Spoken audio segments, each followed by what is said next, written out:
Sual: biz riskləri nə üçün qiymətləndiririk? Cavab: risklərin qiymətləndirilməsi sağlamlıq, əməyin təhlükəsizliyi və ətraf mühitin mühafizəsi əsas tələblərindən biridir və aşağıdakı məqsədlərə xidmət edir. İnsanların sağlamlığını və həyatını qoruyur, potensial təhlükələri əvvəlcədən müəyyən edərək xəsarətlərin, peşə xəstəliklərinin və bədbəxt hadisələrin qarşısını alır, riskləri tanımaqla onların baş vermə ehtimalını və nəticələrinin ağırlığını azaldır, iş yerlərində təhlükəsiz və sağlam əmək şəraitini təmin edir.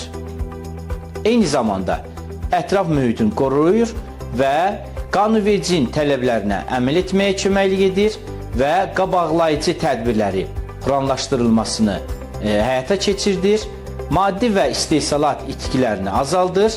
Qısaca desək, STEM baxımından risklərin qiymətləndirilməsi insanların, ətraf mühitin və təşkilatın qorunması üçün əsas və zəruri sistemdir.